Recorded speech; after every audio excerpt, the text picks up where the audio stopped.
The Swami Narayan temple is vandalized in California. Police investigating the incident as a hate crime. EAM Jaishankar says extremist forces against India should not be allowed a space on foreign soil. The last French troops deployed in Niger to combat the decade-old insurgency leave the country, marking a significant blow to France's influence in West Africa. India's coal imports decreased substantially up to November 2023. Despite escalating power demand, India shows commitment to self-reliance and minimizing coal imports. In the women's Test cricket match between India and Australia in Mumbai, India is in a commanding position after a big first innings lead. Deepti Sharma top scores with 78 runs.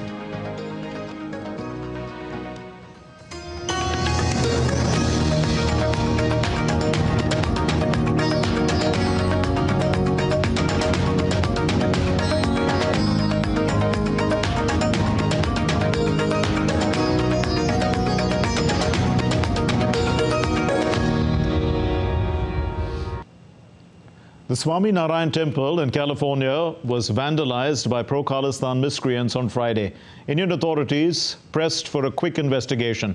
The Indian consulate in San Francisco said that the incident had greatly hurt the sentiments of the Indian community. Here's a report. Swami Narayan Mandir Vasna Sanstha in Newark, California was defaced with pro-Khalistan slogans on Friday. The Newark, California police were informed and an investigation is on. Bharat के बाहर जो extremism जो है, जो अलगावादी, जो separatism जो है, ऐसे ताकतों को स्पेस नहीं मिलना चाहिए. और जो हुआ है, हमारे राजदूतावास ने, कॉन्सुलेट ने मुझे वहाँ की सरकार और वहाँ के पुलिस के साथ शिकायत की है और ये इस पे मेरे ख्याल से इंक्वायरी जारी. Indian consulate in San Francisco posted on X, tagging the Indian Embassy in the United States and the Ministry of External Affairs in India, along with the Press Information Bureau. We strongly condemn the defacing of SMVS Sri Swami Narayan Mandir at Newark, California, with an anti-India graffiti. This incident has hurt the sentiments of the Indian community. We have pressed for a quick investigation and prompt action against the vandals by the US authorities in this matter. The Civil Rights Division of the U.S. Department of Justice, or the DOJ, has also been informed, according to the Hindu-American Association, who have expressed the desire that the incident be treated as a hate crime. The Newark Police Department in a statement said, any acts or threats of violence, property damage, harassment, intimidation, or other crimes motivated by hate or bias are considered very serious and given very high priority. Officers are investigating, collecting evidence, and reviewing surveillance footage from nearby businesses in order to establish the chain of events and bring those responsible to justice. Swami Narayan Temple in California comes after several other earlier incidents, including an attack on the Indian consulate in San Francisco by alleged Khalistani supporters, the defacement of a Hindu temple in Canada with Khalistan-related posters. So the concern is, as the External Affairs Minister very rightly pointed out, that extremists and separatist forces outside India, which are staunchly anti-India, they are getting space. And as the Minister said, they should not get space. India has taken up the matter through its strong diplomatic channels. The matter is being taken very seriously by the US authorities. Bureau Report, DD India. The Israeli army has released a video claiming it shows a labyrinth of Hamas underground tunnels in the southern part of Gaza City. Meanwhile, the United Nations Security Council has passed a resolution calling for urgent action to get more humanitarian aid into Gaza. The Israeli military has unveiled a video purporting to reveal Hamas underground tunnels in the southern Gaza area of Issa. This release aligns with Israel's assertion of success in its ongoing operation in northern Gaza. In northern Gaza Strip, the operation is gradually completing the goals we set, the dismantling of Hamas battalions and the denial of underground capabilities. We are also operating Khan Yunis area and in the south Gaza Strip, and we will operate in other places in the future. Meanwhile, the United Nations Security Council has passed a resolution urging immediate action to enhance humanitarian aid delivery into Gaza. After days of negotiations, the Security Council members reached a consensus on draft text addressing the pressing need for aid in the region. It took many days and many long nights of negotiating to get this right. But today, this council provided a glimmer of hope amongst a sea of unimaginable suffering. Responding to the UN Security Council resolution, Israeli Defense Forces spokesperson Daniel Hagari called upon the international community to implement the United Nations demand for the unconditional release of hostages still held by Hamas. It's important tonight to say that in today's decision by the UN that passed few hours ago and accepted by Security Council, the demand which was raised for an immediate release of the hostages without conditions and to allow humanitarian access in order to get medical needs for the hostages held by Hamas, we call on the international community and the international organizations to implement the decision. Smoke continues to rise over Gaza on Saturday as air and ground offensive was reported across the enclave late into Friday night. Well, France has grounded a chartered flight headed to Nicaragua carrying 303 Indian passengers. The flight, operated by Romanian charter company Legend Airlines, had departed from Dubai and landed at the small Vatry airport on Thursday afternoon for a technical stopover when the police intervened.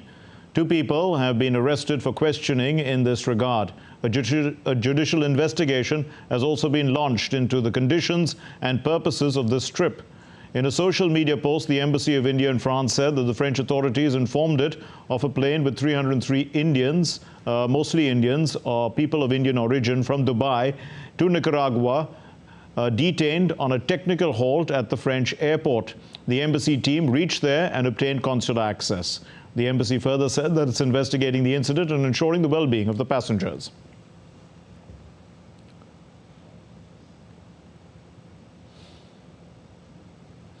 Mexico's President Andrés Manuel López Obrador announced on Friday that his government will strengthen its efforts to control immigration as it seeks to assist the United States in dealing with an unprecedented surge in migrants attempting to cross its borders. The announcement comes after he spoke with U.S. President Joe Biden, during which the 2 leaders agreed that more border enforcement is necessary as the surge of migrants disrupts cross-border commerce. On Friday, the United States reopened 2 border crossings with Mexico 5 days after the 2 crossings were closed because of an increase in migrant traffic. The White House has thanked Mexico for its efforts to reduce migration in the region.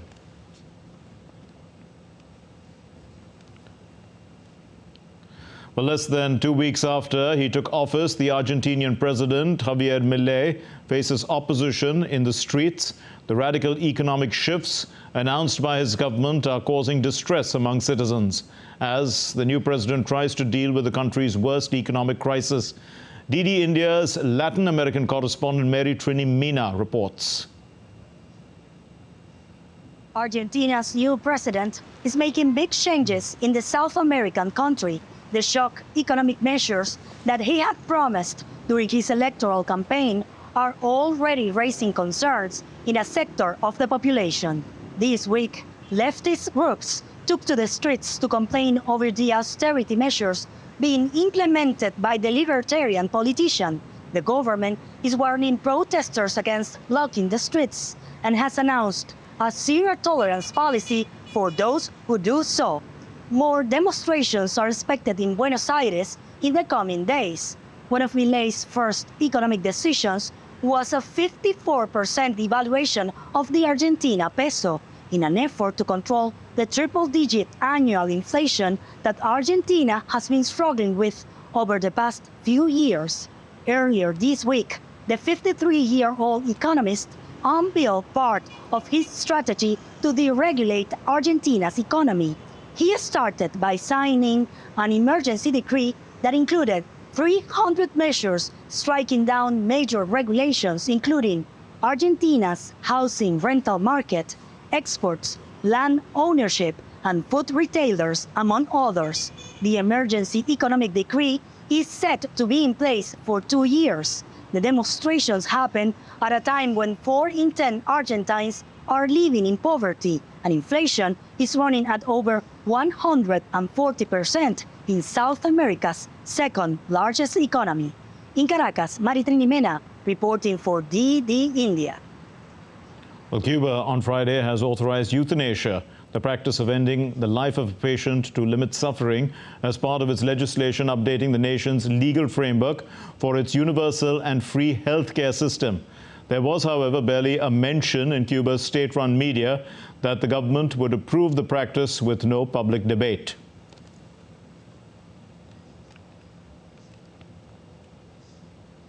Terms such as euthanasia were removed from the law and instead used the important plural of determinations. This law legitimizes a right that was demanded during the family's court debate.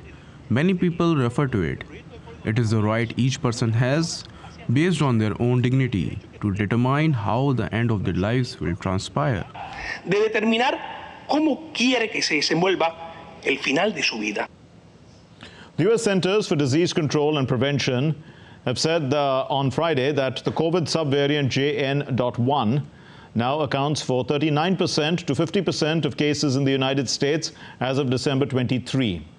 This is an increase from the estimated 15% to 29% of cases in the United States that the CDC had projected as of December the 8th.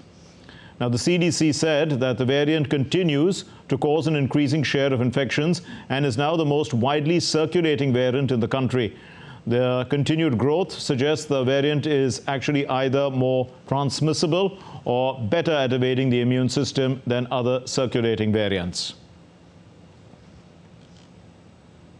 As the Ukraine-Russia war continues with no end in sight, Ukrainian President Volodymyr Zelensky and the military officials, they've said on Friday that the country's forces shot down 3 Russian Su-34 fighter bombers on the southern front, hailing it as a success in the 22-month-old war. The Russian military made no mention of the incident, however. The Russian bloggers acknowledged the loss, and analysts suggested the U.S.-supplied Patriot missiles had probably been used. I thank our warriors that destroyed 3 Russian Su-jets at once in the south, in our Kherson region. This is the result of our Air Force and Odessa anti-aircraft missile brigade. Thank you, boys. And may every Russian pilot know for sure that there will be an answer to every Russian murderer. None will remain unpunished. Rising sea levels are threatening Nigeria's coastal communities. In the southwestern town of Ayatoro, more than 80% of the people have left their homes. Initially, the town was several kilometers away from the sea, but in the past 2 decades, it has been gradually invaded by seawater. Once a home to over 30,000 people, the town is now left with a mere 5,000 people. Well, hundreds of passengers in Indonesia's Sumatra, they were stranded after the Merapi volcano erupted on Friday. The volcano spewed a thick cloud of ash, causing authorities to close the Minangkabau International Airport for safety reasons. As per Indonesia's Volcanology and Disaster Mitigation Agency, the active volcano erupted early Friday morning, spewing a cloud of ash 300 meters above its crater. The 2,891 meters high Merapi is one of Sumatra's most active volcanoes. Earlier this month, a significant eruption resulted in the death of 23 climbers. Floodwater has started receding in the flood-affected South Indian state of Tamil Nadu. Drone footage shows restored flow of water in the river, but waterlogging in residential areas still persists. Over 150,000 acres of farmland, including horticulture crops, have been destroyed in several districts across the state. The Finance Minister of India, Nirmala Sitharaman, informed that the central government has chalked out a comprehensive support mechanism for the relief operations. The relief and rescue operations, they continue. Mi-17, V-5 and ALH Dhruv of the Indian Air Force have airdropped over 11 tons of relief materials in 12 different places.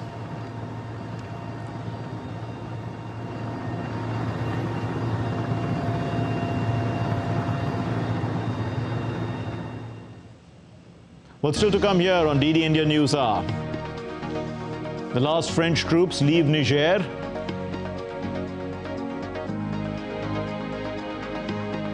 The US Supreme Court refuses to rule just yet on former President Donald Trump's immunity claim. Fitch upgrades India's forecast for FY25, says demand is good.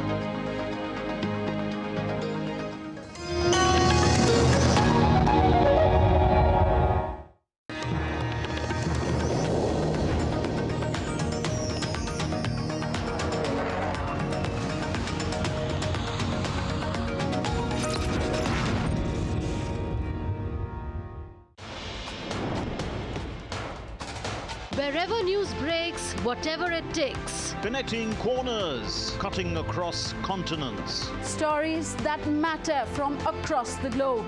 Accurate, authentic journalism that serves you right.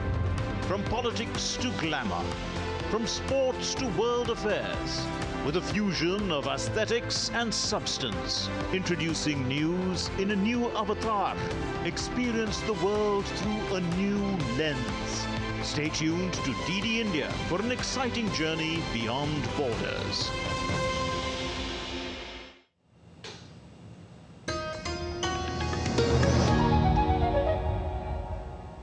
You're watching DD India News Hour. I'm Mark Lynn.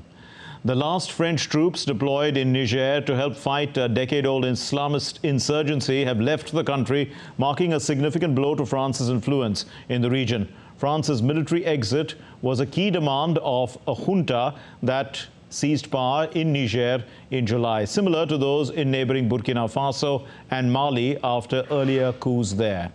Niger had remained a key security partner of France until the coup. Earlier, France said that it was planning to close its embassy in Niger for an indefinite period.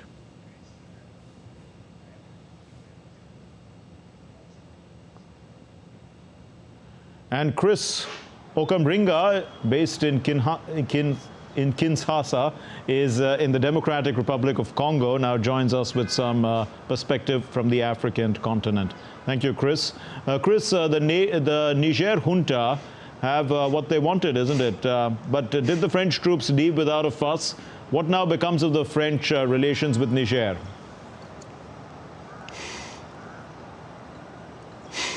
Well, the departure of the French troops happened quite peacefully. There were just a few people in Niger who lined on the streets celebrating, and the relationship has really been deteriorated between France and Niger.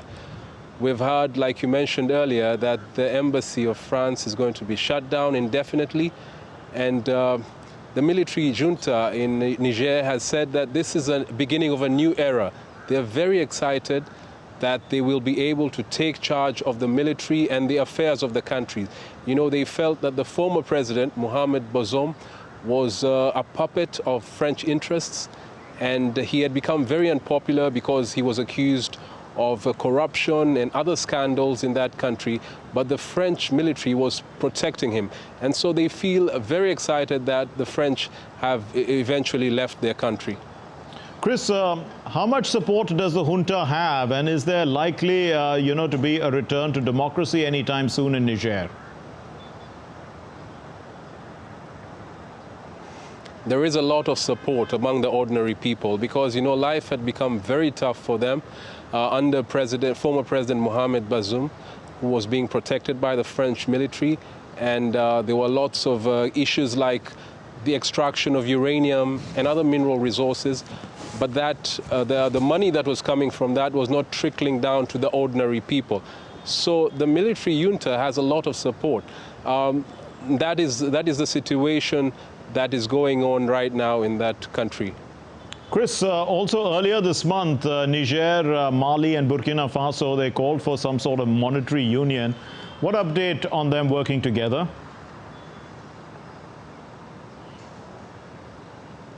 So they have established a committee of experts who are supposed to look at the modalities of establishing this monetary union. And that's because, you know, the currency of Niger, the CFA, was pegged to the European Union and was being guaranteed by France. That was something that was more of a colonial relic. Many of the leaders, the current military leaders, said they want to cut ties totally with France. And they have also been facing a lot of pressure from the Economic Community of West African States, ECOWAS, for them to return to civilian rule. The leaders there have said that they will need about 3 years to make some changes and reforms in their country before they hand over power to a civilian leader. So there's still a lot that we are going to see of them in Niger. Chris Okamringa from Kinshasa, thank you for being with us. Now, the United States Supreme Court refused to immediately rule on the former President Donald Trump's claim that he cannot be prosecuted for trying to overturn the 2020 election defeat, allowing a federal court to continue reviewing the case. The court, responding to an extraordinary request from the special counsel Jack Smith, denied a request to surpass a federal appeals court ruling that happened on Trump's request for criminal immunity before his trial, which is set to start in March of next year. The court in the United States has declined to rule on whether former President Donald Trump can claim immunity for his efforts to overturn the 2020 election. The Supreme Court rebuffed the request from U.S. Special Counsel Jack Smith on Friday, kicking it back to a lower court for continued review. Donald Trump hailed the court's decisions. As far as the joke of an indictment, it's a horrible thing. It's a horrible thing for this country. I mean, the only good thing about it is it's driven my poll numbers way up. Can you believe that? Way up. Trump is being probed for his alleged attempts to overturn the election leading up to 6th of January Capitol riot. The decision on Friday also comes after the Colorado Supreme Court ruled earlier this week that Trump could no longer appear on the state's 2024 Republican primary ballot because of a constitutional insurrection clause. Prosecutor Jack Smith alleged that Trump worked to obstruct Congress and defraud the U.S. government through a wide-ranging effort to reject the will of voters. The attack on our nation's capital on January 6, 2021 was an unprecedented assault on the seat of American democracy. As described in the indictment, it was fueled by lies. Lies by the defendant targeted at obstructing a bedrock function of the U.S. government, the nation's process of collecting, counting, and certifying the results of the presidential election. The U.S. Supreme Court offered no explanation, saying only that Mr. Smith's petition was denied. It's unclear how the trial might be delayed or whether it might be pushed back beyond the 2024 election. Trump is currently the Republican frontrunner for a rematch against President Joe Biden next November. Aman Kumar Himanshu's report for DD India. Fitch Ratings expects India to be among the fastest growing countries with resilient GDP growth of 6.5% in 24-25. And for the current financial year, that's 23-24, it's pegged the GDP at 6.9%, pretty much higher than the World Bank and all those other, even the IMF. And the global rating agency said that it expects the robust economic growth to boost demand. And this would help corporates, despite the weakness in the slowing overseas markets, to improve their positions. Easing input cost pressure as well should also boost profits in the financial year ending March 2025 or FY25. And this is by 290 basis points above the FY23 levels is what they say. This too will help corporates maintain adequate rating headroom despite higher capex. In India, coal imports for blending has decreased substantially. This is by 44.28%, in fact, to 15.16 metric tons up to November of 2023 from 27.21 metric tons in the corresponding period of the previous year. This is despite the escalating power demand in the country. This shows that the country is committed to self-reliance in coal production as well as to minimizing overall coal imports.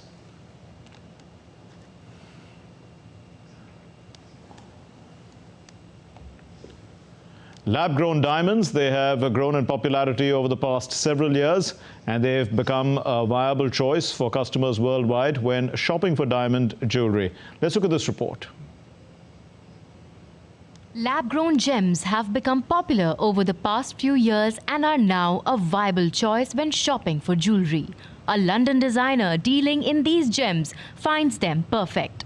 She says that they are a unique blend of science and art.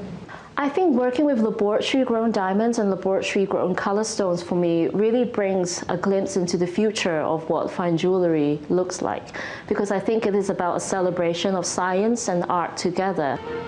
It is a chemical process that takes around 10 weeks compared to billions of years to form naturally. So laboratory-grown gemstones are about mimicking the conditions within the earth where gemstones are formed, but in a controlled environment. Interestingly, market analysts believe that the lab-grown jewelry market is surging, with year-on-year market growth of 20% annually in recent years at $15 billion. Lab-grown diamonds are a new product that are seeing a great deal of demand in the U.S. market. They represent about 85% of sales globally are in the United States. And in the past year, in terms of total lab-grown jewelry sales, we saw a 55% rise over last year.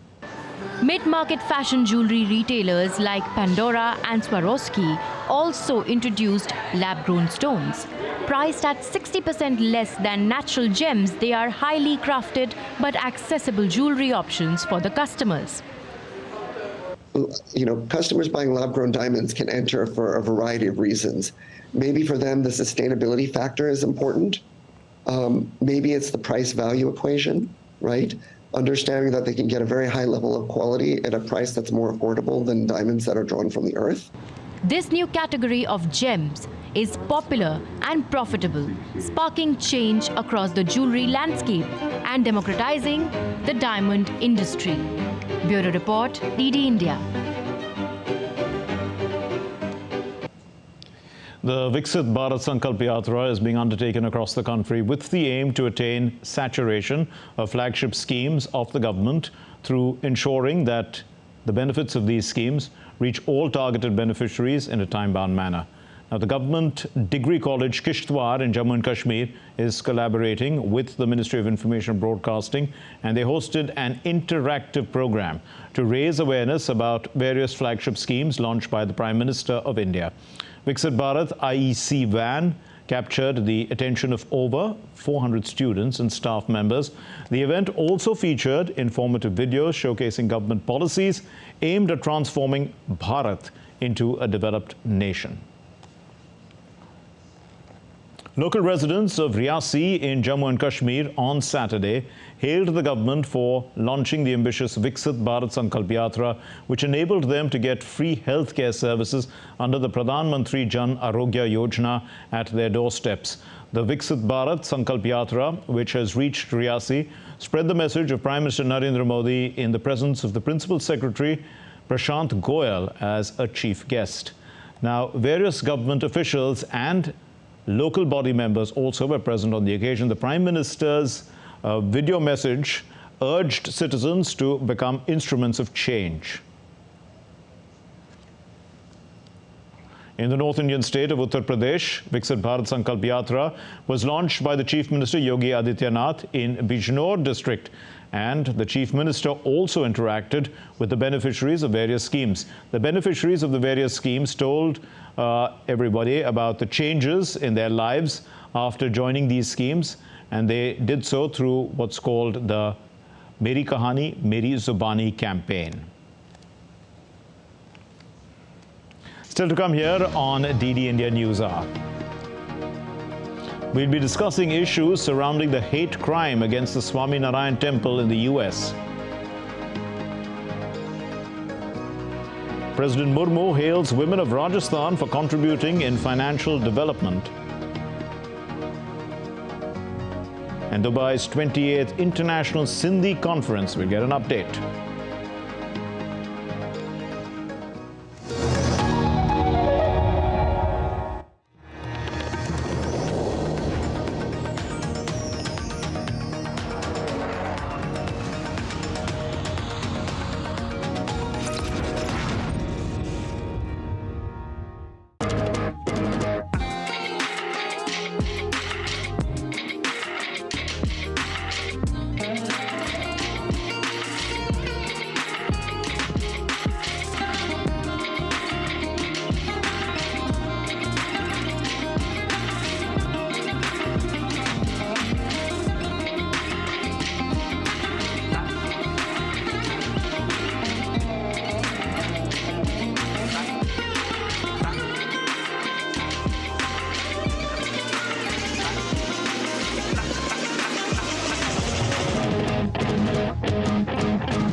You're watching DD India News Hour. I'm Mark Lynn. Here's a recap of our main stories. The Swaminarayan Temple is vandalized in California. Police are investigating the incident as a hate crime. The EAM Jaishankar says that extremist forces against India should not be allowed a space on foreign soil. The last French troops deployed in Niger to combat that decade-old insurgency have left the country, marking a significant blow to France's influence in West Africa. In women's Test cricket, the match between India and Australia in Mumbai, India are in a commanding position after a big first innings lead. Deepti Sharma top scores with 78 runs.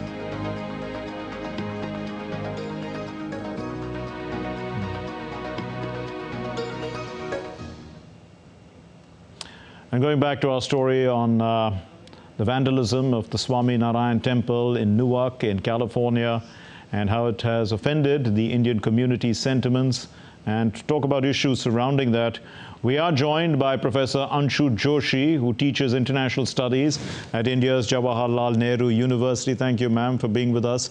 Now, India is working closely with several countries on counter-terrorism. We know that. How much of a deterrent is that to extremist groups, you think, operating abroad with relative impunity? First and foremost, Mark, it is very unfortunate to see that the nation that is contributing to counter-terrorism initiatives, measures continuously, and the nation that is spreading the message of Vasudhaiva Kutumbakam across the world is facing such unprecedented and brutal attacks on its culture, identity, and integrity. So it's actually unfortunate, and indeed what our External Affairs Minister has stated, sought action is expected against the perpetrators at the earliest.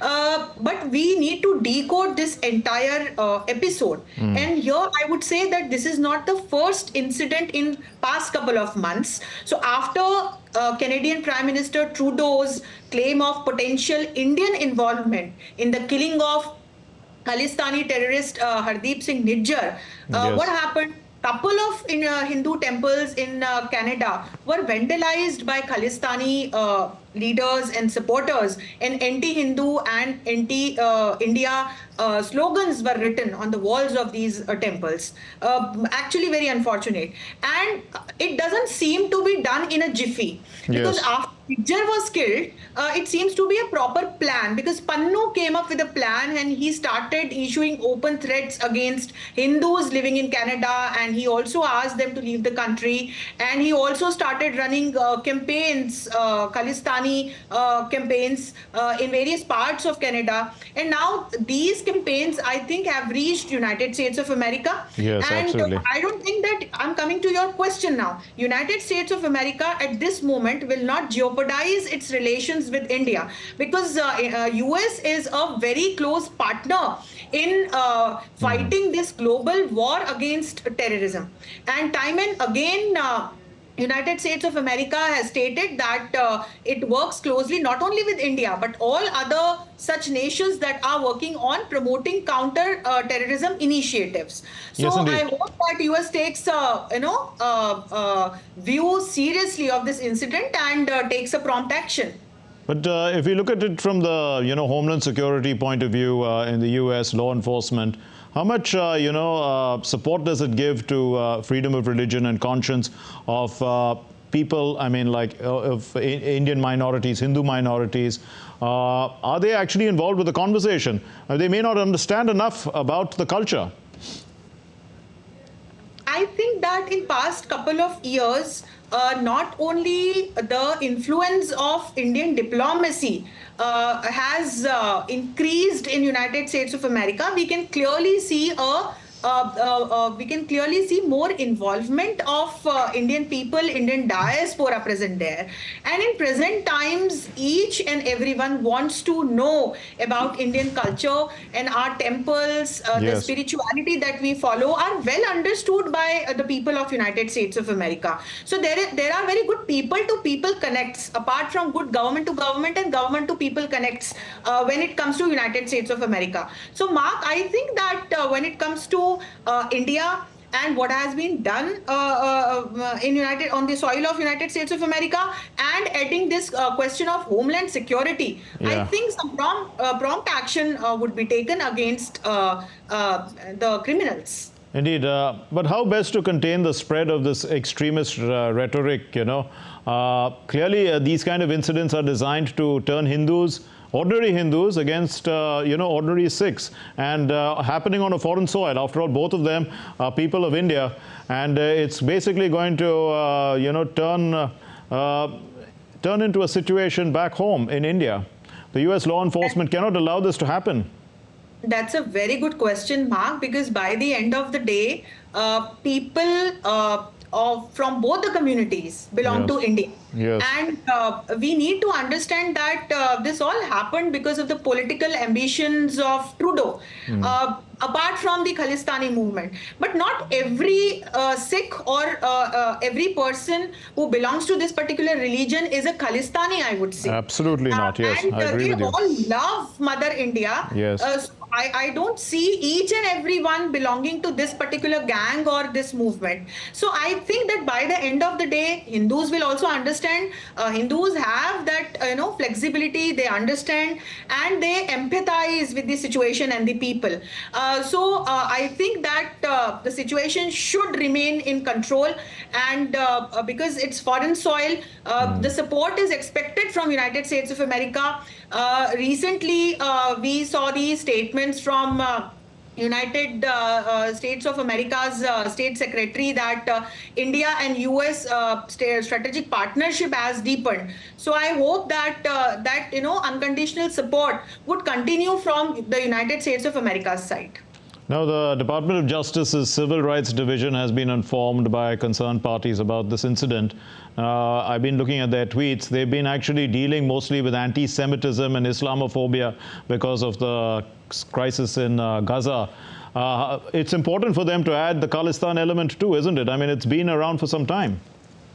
Yeah, that is absolutely true. And when we look at this rise of Khalistani sentiments and Khalistani, movement, this seems to be a place where, or the region where it flourished. And we can also connect the dots when it comes to funding of this movement. And this funding comes from Canada majorly to the people who are running the show in India and in other countries as well. So indeed, there would be apprehensions in the lawmakers and the implementers sitting in United States of America, considering another issue going on between Hamas and Israel. And now when it comes to such kind of groups or terrorist organizations, I think the world stands united and world should stand united. But yes, of course, there would be some apprehensions also. Indeed. Now, well, the Indian community has expressed its hurt and outrage, and so, I mean, what more can be done? We know that Hindu minorities are generally peace-loving, and they will understand that this is to basically create division between Hindus and Sikhs. Hopefully, they can work together to try and create an atmosphere of peace and, foil the whole thing. At the end of the day, the people both understand India better than perhaps the law enforcement authorities of the United States.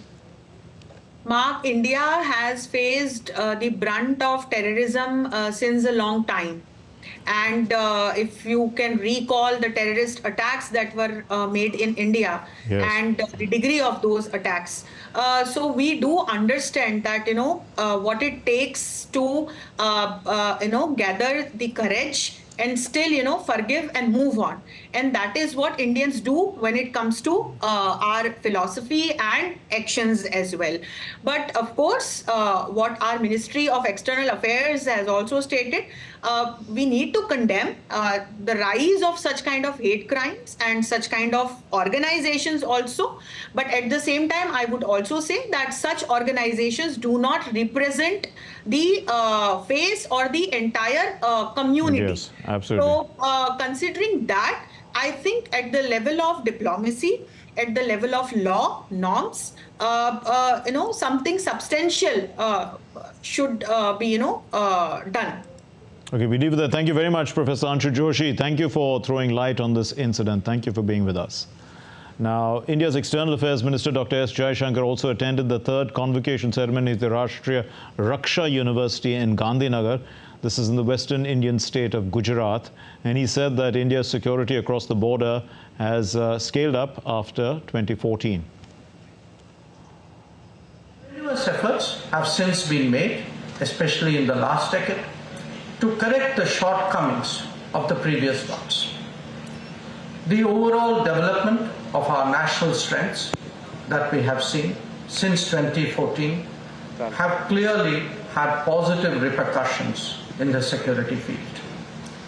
Whether it is external, internal, or at the border, there are some basic components of these capabilities that all of us are familiar with. The minister also added that it has been an achievement of Indian diplomacy that India has been successful in forging relationships with multiple, often competing powers. Develop weapons and build related capacities has not only been at the core of our defense policies, but even of our diplomacy. Indeed, a large part of our geopolitical calculations rests on which nations are likely to be reliable partners during times of stress. We therefore embed the security factor deeply into our strategy and into our diplomacy when we engage a competitive world. India's President Draupadi Murmu is on a one-day tour in the North Indian state of Rajasthan. And during her visit, she visited Jaisalmer and participated in the Lakhpati Bain Sammelan. Earlier in the day, she attended the live firing training at the Pokhran Army Range. She addressed the event, and the President said that women of Rajasthan not only contribute to their household, they are contributing to financial development. Rajasthan की महिलाओं ने हमेशा अपनी कर्मठता से न केवल अपने परिवारों में बल्कि यहाँ की आर्थिक प्रगति में भी अमूल्य योगदान दिया है। इसी बात को ध्यान में रखते हुए केंद्र सरकार ने देश में 2 करोड़ लखपति दीदी बनाने का लक्ष्य रखा है। इसके अंतर्गत राजस्थान में 11 लाख से अधिक लखपति दीदी बनाने का लक्ष्य तय किया गया है। And the Indian President Draupadi Murmu also participated in a program at the Pokhran Army Range. And while addressing the event there, the President said that whatever the condition is, the Indian Army has always defeated the enemies.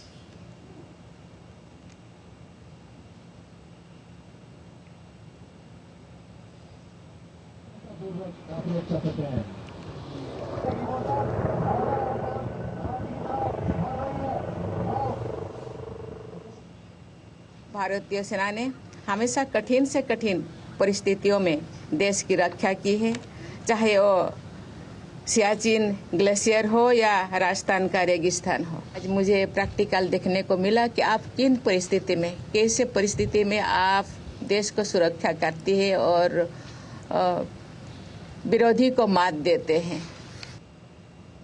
Still to come here on DD India News Hour. The Australian women have reached 233 for 5 at stumps in the third innings, now 45 runs ahead of India's first innings score of 406. Ruturaj Gaikwad is ruled out of South Africa Test Series with a finger injury.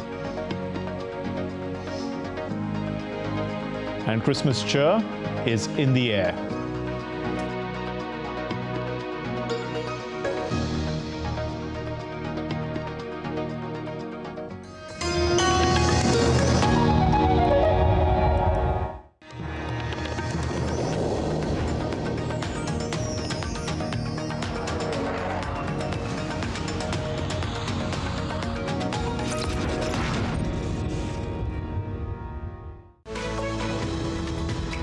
We just don't bring you the news as it unfolds. We get to the heart of the matter. We don't just present facts. We demystify complex social, political and economic events. We break stories that shape the world's present and future because you deserve the truth. I am Tanvi Taneja from New Delhi. I'm Ollie Barrett from London. I'm Nick Harper from Washington, D.C.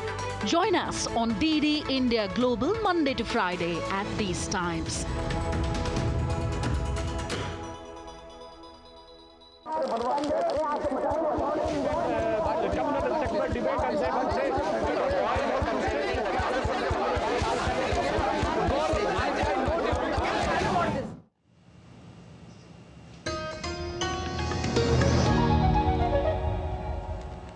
You're watching DD India News Hour. I'm Mark Lynn. 18,000 school children participated enthusiastically in the International Gita Mahotsav. The festival, which has been ongoing since the 7th of December, concludes on the 24th of this month, and it celebrates the sacred teachings of the Bhagavad Gita, which have been a light to India for millennia. And the event takes place in Kurukshetra. That's the very place, the very same ancient city in which the Gita was first spoken by Lord Krishna to Arjuna during the Mahabharata. DD India's Mihir Maikuri reports. The International Gita Mahotsav, which is underway in the holy Indian city of Kurukshetra, witnessed the recitation of the verses of the Gita by 18,000 school children. On this occasion, thousands of students from across the North Indian state of Haryana also joined the festival online. Chief Ministers of Assam and Haryana were also present on this occasion. Highlighting the deep cultural bond between the Indian states of Assam and Haryana, Chief Minister of Assam, Hemanta Biswa Sarma, stated a well-known belief and legend, which is that since Lord Krishna married an Assamese girl, Rukmani, he is the son-in-law of Assam. Krishna ने गीता का बानी दिया, देश को संदेश दिया, मानव जाति को संदेश दिया। ये संदेश आज भी हमारे लिए बहुत इम्पोर्टेंट है, आज भी हमारे लिए फंडामेंटल है। भगवान श्री कृष्ण ने गीता में कर्म युग का बारे में बताया, ज्ञान युग का बारे में बताया, भगवान कृष्ण ने भक्ति मार्ग के लिए बताया। Chief Minister Hemanta Biswa Sarma also visited the Assam Pavilion at the International Gita Mahotsav. The festival, which began on the 7th of this month, will culminate on the 24th of December. The celebration is being attended by millions of devotees and is an opportunity to honor Srimad Bhagavad Gita's teachings, which have served as an intellectual and spiritual compass for the entire global Hindu community. In the sacred Gita, Lord Krishna has taught numerous lessons to warrior Arjuna, and these are considered to be the right path to lead an ideal life. Mihir Maikuri, DD India. In a remarkable showcase of Sindhi culture and heritage, Dubai recently hosted the 28th International Sindhi Conference. The event aimed at preserving and promoting Sindhi traditions on an international stage. And India's Minister of State for External Affairs, V. Muralidharan, and the UAE Minister of State for Foreign Trade, Dr. Thani bin Ahmed Al Zayoudi, they took part in this event. The Indian minister invited the Sindhi community to continue making meaningful contributions during the Amrit Kal of India, and this conference served as a global congregation of Sindhus, of Sindhis, to honor and cherish their language, their culture, their historical legacy. A special award also was announced in tribute to Vashu Shroff, recognizing his contributions to the Sindhi society.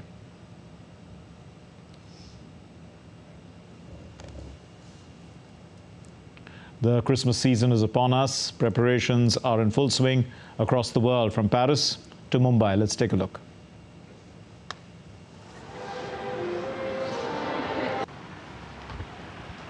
Paris, the city of lights, from the Eiffel Tower to the Champs-Élysées, dazzles residents and tourists with festive illuminations on its famed avenues and shop windows.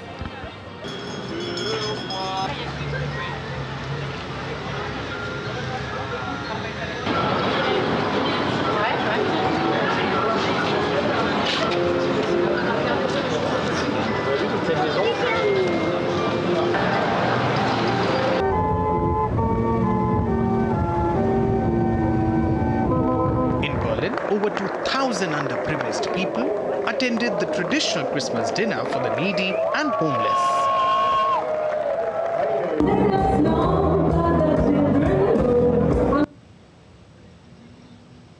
The Carter Road in the Indian city of Mumbai was adorned with Christmas lights, creating a festive atmosphere.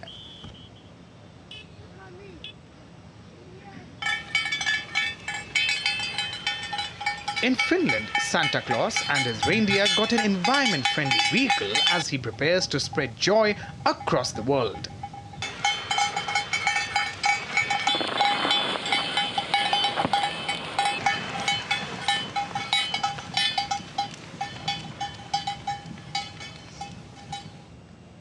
When you're watching DD India News Hour, time now for the sports news. And Indian Sports Minister Anurag Singh Thakur visited the Sports Authority of India's regional centre. This is in the southern city of Bengaluru. The minister interacted with the athletes, the coaches, the sports scientists as well, and the supporting staff. And he visited the dining arena. He also dined with the athletes. Now later, the minister inaugurated the newly constructed hostel buildings and the 400-metre synthetic athletics track. The 300-bed hostel for men, it's been constructed under the Khelo India scheme. The hostel boasts of modern amenities to cater to the diverse needs of its occupants. The minister envisioned that the way Bengaluru is known as the Silicon Valley of India, it will soon also be called the Sports Hub of India, with the right weather conditions, the best sports infrastructure as well. Now, Australia's women's cricket team, they've fought back actually against India on the third day of the one-off test in Mumbai after conceding a lead of 187 runs in the first innings. Australia were at 233 for the loss of 5 wickets. They have a lead now of 46 runs in the second innings at the close of play. India is on top, but tomorrow is the last day and the pitch will only get worse from here. Also, Australia bat very deep, so considering that the game is on a knife's edge, it could be even.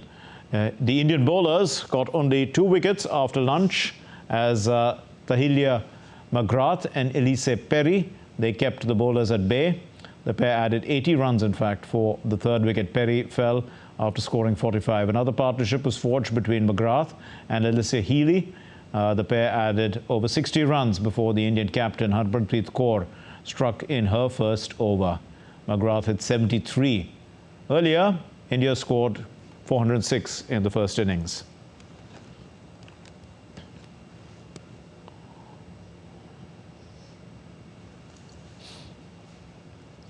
Delhi's under-15 women's cricket team, despite a valiant effort, faced defeat against Haryana in the BCCI under-15 women's cricket tournament. In the final, that is, Their commendable journey didn't go unnoticed, however. The Delhi and District Cricket Association honoured the team in a special event at the capital. In an exclusive interview to DD India correspondent Tapas Bhattacharya, the director of the DDCA, Shyam Sharma, shed light on this event. The director of the women's cricket in Delhi cricket, Mr. Shyam Sharma, to talk about their stunning performance in this season. So, for the first time in probably 7 years, Delhi's women's team has done so well. What are the major reasons that you believe that they have done so well? Mr. Jaitley said give the specs to the entire team. Running shoes for the sports staff, make sure that they are traveling with Volvo, staying at good places, give them the best facilities. And look at this, within 3 years they are the runners-up. They're not the runners-up, they're the winner for me basically. I've seen them. It's like Indian team, they were undefeated till finals. They were a better team. One bad day, one good player from Haryana. I mean, congratulations to that girl also, she's brilliant, and we lost. I just wanted to know, Delhi cricket has seen in the last few years leapfrogging in many ways. There was a time when it was struggling. There was a lot of infighting, but things have turned around in the last couple of years. Again, I'm saying kudos to Mr. Jaitley for all his efforts which he's putting to nurture the young talent here. And this staff, sporting staff, is the backbone of any team basically.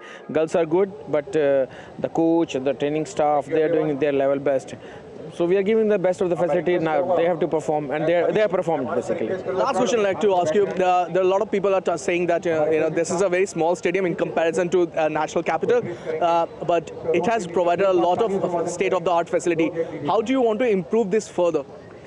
There are a lot of things to do right now, so we will improve, and then you have the idea yourself. Encourage your girls, encourage your daughters to come and choose at a career, and look at our young girls. They're doing phenomenal. Encourage your girls, encourage the career. This is the word from Shyam Sharma, and why not? Because Delhi cricket is doing really well, and if they keep up this work, who knows, from these young girls, we will have the new future stars of tomorrow. With camera person Alok, this is Tapas Bhattacharya for DD India from Delhi. The Indian batter Ruturaj Gaikwad has been ruled out of the Test series against South Africa after he suffered an injury to his right finger. He was fielding in the second ODI against Proteas when this happened, and the BCCI said that he will report to the NCA for further management of his injury. The men's selection committee has named Abhimanyu Ishwaran as his replacement. India's under-19 cricket team will participate in a tri-series involving South Africa and Afghanistan ahead of the World Cup in South Africa. The tri-series will be played in Johannesburg. Uday Saharan, who is going to lead the 15-member squad, the under-19 team, will kick-start its campaign against Afghanistan on December 29 and then take on South Africa on January 2. It's then going to play against Afghanistan on January 4, and then it's going to play South Africa again on January 6. The final is scheduled for January 10. The Under-19 World Cup, that's going to be a big thing to watch. It's scheduled to begin on January 19 in Bloemfontein. India is in Group A along with Bangladesh, Ireland and the USA. And they are set to open their campaign against Bangladesh on January 20.